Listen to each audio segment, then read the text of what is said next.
Oke, bagian oven ya. Ya, oven ini jadi kita kalau baju suka digosok ya, ditiriskan kan. Nah, kalau kaos kaki ini di open. Oke. Kalau ditiriskan satu-satu banyak dia. Sekarang ke open.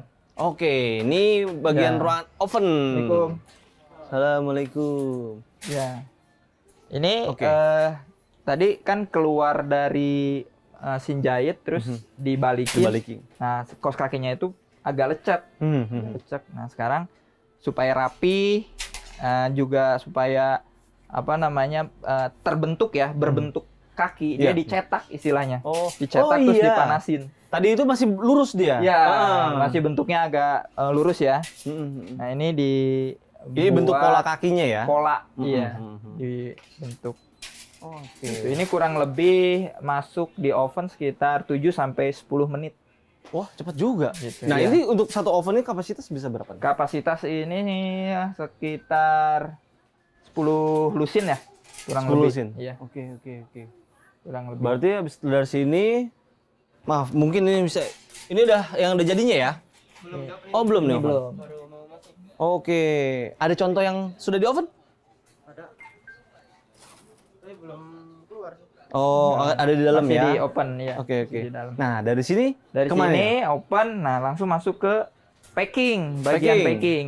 Ya, assalamualaikum. Assalamualaikum. Ya, ini bagian packing. Oh, jadi setelah rapi, Mhm. kemudian ditaruh ke sini untuk di packing. Oke. Dia dijepit, terus kemudian kalau yang branding punya sendiri ya, branding kaya, itu ada packing yang dimasukin plastik dia. Oke. Kemudian dikasih label harga. Tapi kalau yang branding orang lain, nah itu kita cukup diikat ya, Oke. kemudian dimasukin ke polybag gitu. Contohnya seperti ini berarti ya? Ya, contohnya seperti ini. Oke, Gitu. ini juga. Nah, tadi ini kan mungkin saya tadi berpikir satu ukuran, ternyata ini ada juga yang punya anak kecil. Baby. Berarti, punya baby. Berarti ketika di oven pun ada ukuran untuk baby juga? Ada. Oke, cetakan yang untuk anak kecil. ada. Gitu. Oke, karena ini yang ada contohnya adalah untuk pesanan orang ya, gitu. Iya. Jadi hanya diikat gini aja, nanti Diikat dimasukin aja. polybag gitu ya. Yes. Oke, berarti ini sudah proses siap dijual. Siap dijual. Oke. Betul, siap dijual. Kang, mau nanya nih Kang, Ya. opportunity-nya sebenarnya besar nggak sih untuk bisnis ini sendiri? Gitu? Oke. Ya, jadi sebetulnya kaos kaki untuk yang menengah ke atas ya, itu tidak banyak pabrik yang memproduksi sebetulnya, gitu.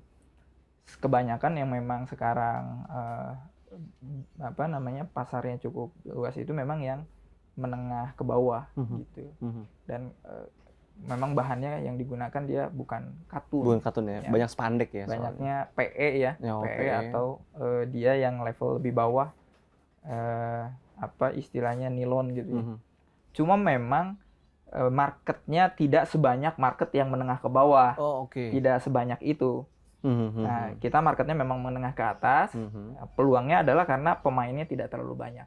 Apalagi kemudian di baby kan. Yep. Ya, di baby itu dari sisi pengerjaan lebih sulit ya. Yep. Kemudian desain juga kan kalau baby harus Kompleks. kompleks. Warnanya betul. banyak banget.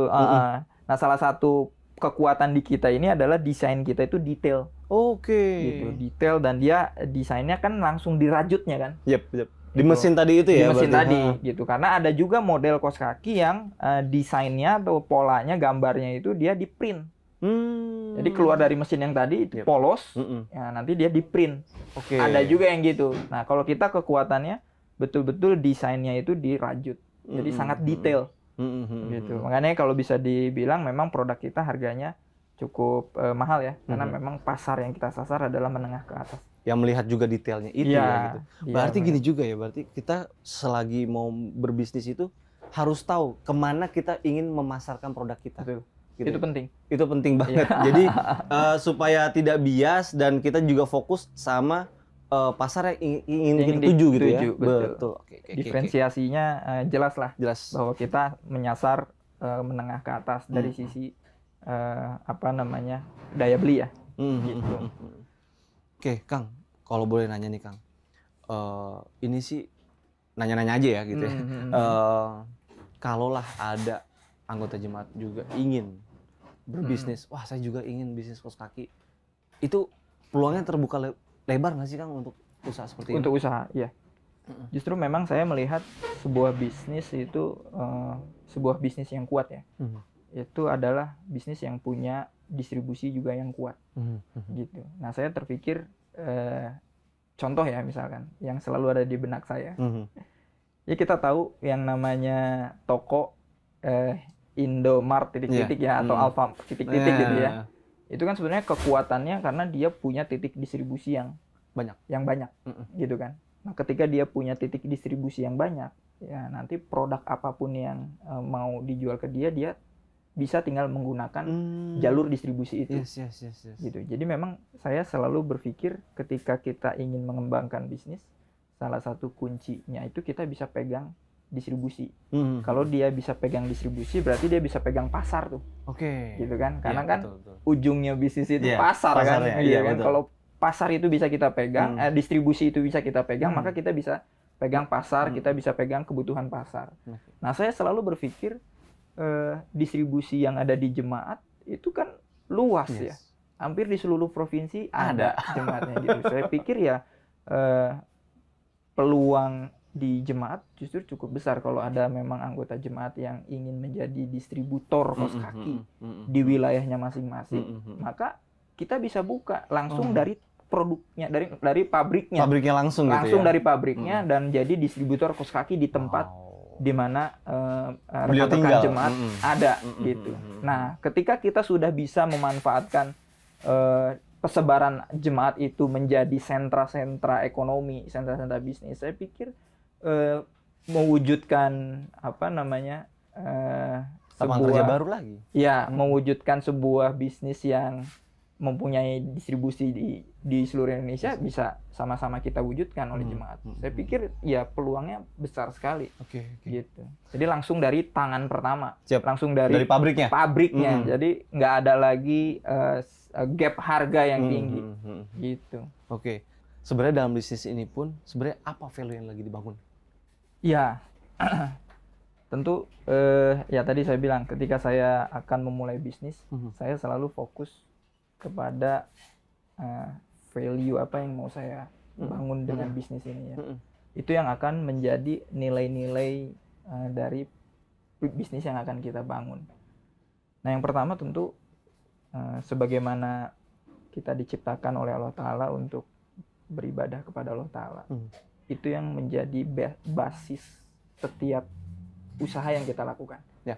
Gitu. Jadi value utama yang saya bangun dengan bisnis ini adalah saya ingin membangun value bahwa kita itu berusaha, bekerja itu untuk ibadah kepada Allah Ta'ala. Oke. Gitu.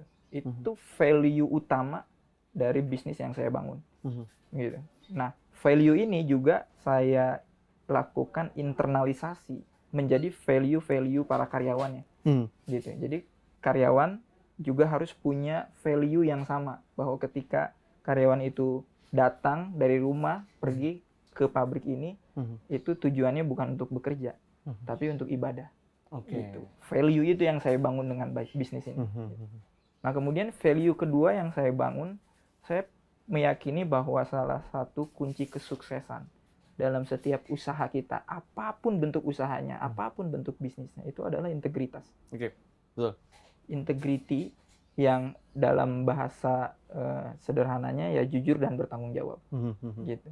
Nah, dengan membangun bisnis ini saya ingin membangun kejujuran dan tanggung jawab kita kepada siapapun dalam melakukan kerjasama. Baik di internalnya sendiri, jadi saya membangun hubungan antara divisi satu dengan divisi lain ini dengan integritas. Dia harus punya tanggung jawab bahwa divisi lain itu adalah customer saya, gitu. Sehingga dia bekerja itu punya tanggung jawab untuk memberikan yang terbaik, gitu ya. Melakukan sebaik mungkin. Itu di level internalnya. Di level eksternalnya tentu, produk yang dihasilkan dari kegiatan bisnis yang dijalankan dengan penuh tanggung jawab itu akan menghasilkan produk yang berkualitas. Saya meyakini itu, sehingga nilai eksternal dari integritas itu adalah ya ini tanggung jawab kita kepada customer memberikan produk yang terbaik. Oh, oke. Gitu. Ini value yang ingin saya bangun dengan bisnis ini, begitu ya.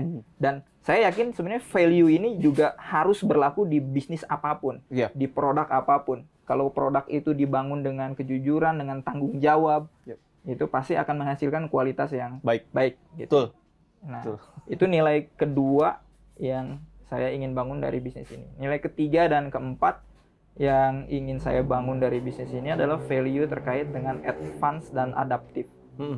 Nah, jadi kita tahu bahwa dinamika dalam dunia bisnis itu kita tidak bisa prediksi ya. Sangat cepat sekali bergerak, apalagi sekarang zaman dunia online, Iya. gitu kan, teknologi, Iya. gitu kan, sangat cepat sekali bergerak, berubah. Nah, maka nilai value advance dan adaptif ini harus menjadi core dalam menjalankan bisnis. Jadi ketika kita misalkan punya ada teknologi baru, ada model baru, desain baru, kita harus bisa menangkap Yap. peluang itu. Yap.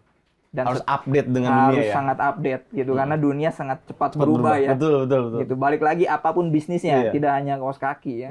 Itu harus betul-betul bisa memenuhi kebutuhan dan keinginan pasar market yang memang cepat sekali bergerak, berubah gitu. Nah, nilai adaptif itu sebetulnya juga salah satu kunci dalam kesuksesan, karena kita tahu banyak sekali perusahaan-perusahaan besar yang karena dia tidak bisa beradaptasi dengan zaman, Yap. tidak beradaptasi Terseok-seok. dengan, akhirnya dia terseok-seok Betul. gitu. Maka kita harus betul-betul bisa beradaptasi dengan perubahan, karena Berarti kita juga harus banyak riset ya. harus Harus banyak riset untuk Harus. melihat dunia sedang apa gitu.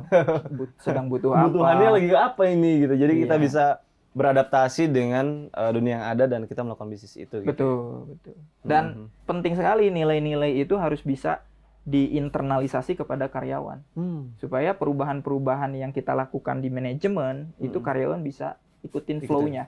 Kalau enggak ya kita ketinggalan juga. Yap. Gitu.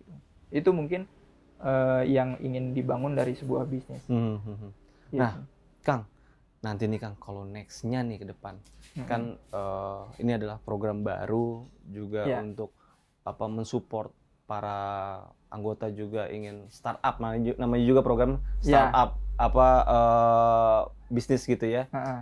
Jadi untuk para anak-anak muda mungkin terutama, karena kita kan selama 2020 awal itu kan sampai akhir dan sekarang gitu ya, Iya. diterjang dengan namanya pandemi Ya, COVID betul. gitu ya. Jadi mungkin ada beberapa dari mereka yang tadinya bekerja juga akhirnya tersyok-syok juga gitu kan. Ada yang juga bisnisnya mungkin itu dengan adanya pandemi ini mereka tidak adaptif dengan apa yang terjadi gitu, sehingga dia diam hanya dengan bisnis itu sendiri dan akhirnya tersyok-syok gitu. Iya, betul. Nah, boleh nggak Kang? Mungkin ini adalah menjadi salah satu jawaban juga untuk pemirsa MTA di rumah, mungkin jadi solusi juga tadi seperti itu ada distributor, Iya. menjadi seorang distributor. Nah, boleh nggak Kang ke depannya gitu, Kang Kamil nih memberikan informasi yang sebesar-besarnya untuk selamat tijarot gitu ya? Iya. Bagi yang ingin menjadi distributor atau ingin belajar gitu ya, Iya. dibuka informasi sebesar-besar gitu. Iya.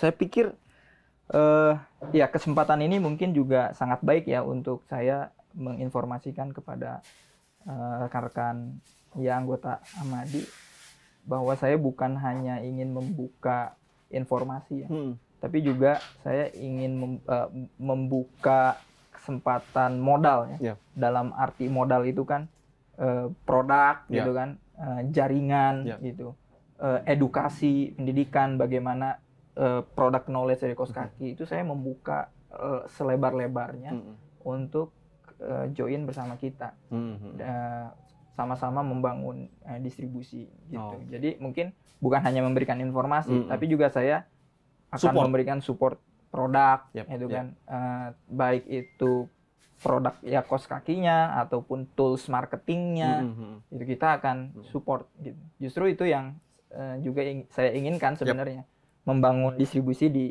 seluruh Indonesia. Oke. Gitu. Nah, Kang, nih untuk mensupport program baru ini, namanya adalah startup generation gitu Oke. loh, untuk memulai bisnis. Yes. Boleh nggak? Jadi diminta untuk teman-teman semua yang mungkin punya bisnis bisa mensupport nih Iya. teman-teman kita yang lainnya supaya juga bisa ikutan bisnis juga. Mungkin ayo kita dukung. Mungkin bisa ke tempat saya. Mungkin saya bisa berbagi ilmu nih Ya. untuk bagi teman-teman semua yang siapa tahu ingin melakukan bisnis yang sama. Ya. Ya, oke. Rekan-rekan Ahmadi dimanapun, saya ingin berpesan ya bahwa di zaman saat ini teknologi begitu cepat gitu kan, kondisi begitu cepat berubah, tantangan juga semakin besar ke depan. Saya ingin mengajak kita semua yang memang sudah terikat dalam sebuah bahtera untuk saling berkolaborasi dalam membangun jaringan bisnis ya, untuk semata-mata tujuannya balik lagi ridho Allah Ta'ala, itu yang paling penting gitu. Nah, saya meyakini bahwa sebuah usaha yang dijalankan dengan kolaborasi itu akan sangat banyak sekali manfaatnya. Nanti ada yang dari satu sisi di produksinya, kemudian ada yang di distribusinya, ada yang di marketingnya. Nah, potensi-potensi yang ada di jemaat ini, mari kita sama-sama kolaborasi, gitu ya. Nah, tentunya dengan adanya Sanad wa Tijarot ya, yang berfungsi juga untuk membuka peluang-peluang kolaborasi ini, saya pikir saya ingin mendorong rekan-rekan untuk aktif, ya, berkomunikasi dengan kami, baik itu di Sanad wa Tijarot lokal ataupun Sanad wa Tijarot pusat, untuk membangun kolaborasi ini. Gitu. Nah, bentuknya bisa apapun. Ada yang punya skill misalkan di marketing online. Let's join gitu kan. Yeah. Kolaborasi dengan anggota Ahmadi yang memang udah punya produksi tapi belum punya marketing online-nya, gitu kan. Atau misalkan ada yang punya keahlian di desain gitu ya, di gambar. Nah, Kos Kaki juga kan butuh desain. Betul. Gitu kan. Nah, kalau memang ada yang punya keahlian menggambar, mari kita kolaborasi. Mau bikin Kos Kaki gambar apa? Yap. Desainnya seperti apa? Betul, Kita betul. bisa kolaborasi, Betul. gitu kan. Banyak sekali hal yang bisa kita kolaborasikan. Yang penting adalah kita terkoneksi dulu. Yep. Gitu ya. Terkoneksi dalam satu wadah Sanad Tijarot. Nah, nanti peluang apa? Nanti kita bisa bicarakan di situ. Yep. Pada intinya sebuah bisnis itu atau sebuah usaha itu kuncinya dua tadi. Yang pertama adalah integritas, ya. Yang kedua sabar. Ya, siap, betul. Sabar dalam arti bahasa Arab yang sesungguhnya, gitu ya. Kadang-kadang sabar ini diartikan oleh orang Indonesia agak beda nih. Dia sabarnya menunggu gitu aja. kan, ikhlas gitu kan. Sabar sesungguhnya itu kan sebetulnya ulet, teguh gitu kan, istiqomah gitu, tekun dan yakin akan kesuksesan itu. Gitu. Jadi saya meyakini integritas dan kesabaran itu adalah kunci kesuksesan. Oke. Gitu. Siap. Thank you Sip. banget. Semoga next-nya ada lagi para pebisnis-bisnis yang bisa membagikan kiatnya, tipsnya mungkin untuk dibagikan juga kepada anggota yang lainnya. Dan kami dari MTA dalam program Startup Generation akan berbagi kepada teman-teman semua yang membutuhkan bisnis apa sih yang dibutuhkan saat ini. Kira-kira apa ya bisnis yang enak gitu, bisa dijalankan ke depannya. Gitu. Jadi Kolaborasi dengan siapa? Nah, kami akan siap ke sana untuk membagikan semuanya kepada pemirsa MTA di rumah. Assalamualaikum warahmatullahi wabarakatuh. Waalaikumsalam.